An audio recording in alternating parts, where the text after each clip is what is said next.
Campbell, and today I will be talking to Darius and Deshaun about their perceptions of Detroit. My segment is called Beauty and the Beast.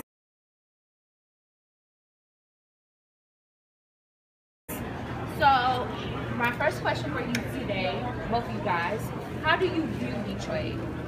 How do you see the city? A lot of unused potential. Like, it could really be a force to reckon with if it was used properly. Like, it used to be great, like Motor City. So I feel like it still has. Can you speak louder? I feel like the city as itself has a lot of unused potential. Like, it used to be Motor City, like one of the biggest famous cities. So I feel like there's still a lot of power there. They're just not using it in a proper way as they could. Well, how do you view this? I view the city as any other black community in America, a victim of gentrification and being picked out for its raw materials and being left with nothing and then blamed for being left with nothing. Now, before I came here, my experience with Detroit was that it was, it was the hood. And on the outside looking in, people say Detroit is responsible for its failure, and So, yeah. Okay.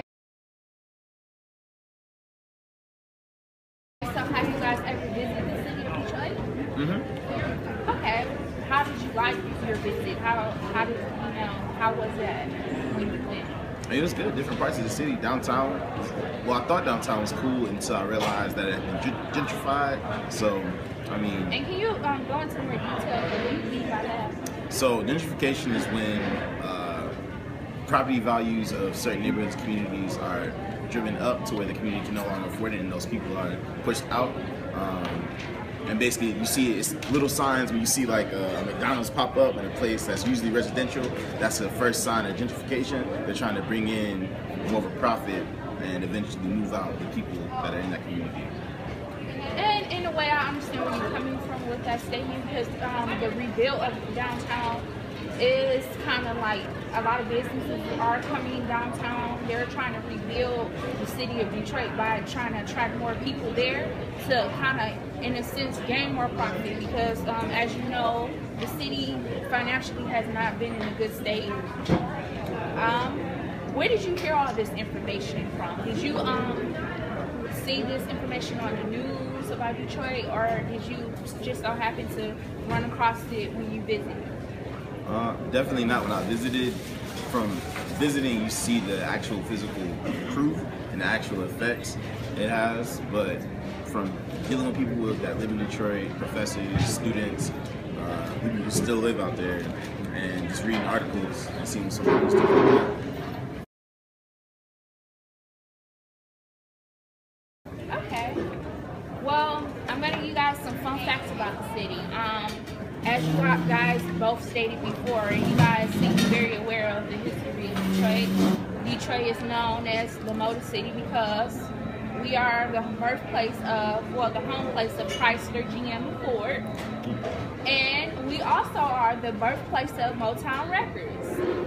Yeah, and if you ever was in the city one day and you would like to visit, there you do have the original I don't know what to call it, record label where all the hits was produced at Hitsville Museum. And Detroit is one of the Detroit is known, I'm sorry you guys, Detroit is known to hold one of the largest islands. I don't know if you guys are aware of Belle Isle. It's actually bigger than Central Park. So yeah, you ever there and you ever, I don't know, have you guys ever been to Belle Isle? You guys never been to Belle Isle? Oh my God, you guys need to come. Like, it's so fun. Like, growing up there was amazing. And these are all things that they do not broadcast on the internet. They don't talk about the places downtown. You mentioned that you went down there. We have Campus Marshalls, which is fun in the wintertime because they have a skating rink down there. Then the amazing art, the beauty and the art is amazing. Like, I was an art major at Detroit School of Performing Arts. We have DIA, Detroit Institution of Arts, and there is a lot of hidden beauty in the city that people are not aware of because they're so blinded by the negative perceptions of the city. We have tons of bars and grills, so if you ever there in the downtown area, it kind of highlights the great parts of Detroit, you know, the Riverwalk, the Science Center, tons of museums, any history that you will want to know, it will be located in all those places downtown. So Detroit isn't a bad place, and I kind of got the idea that you guys both see that. So that's the point of me doing this interview, to kind of like shed light to the city, because it kind of annoys me, you know, just being in class and people not knowing or not aware of the city, not even, you know, really never been there, and just have so much negative things to say. So I kind of wanted to shed light on the positives, because I'm actually from there. I grew up there, and I had a pretty, you know, great childhood. I wasn't surrounded by all the negativity you may hear about me. So if you're ever there and you know you want to go to Belle Isle, I advise you to go, because it's so fun. And that's it. All right. And thank you for this interview. No problem.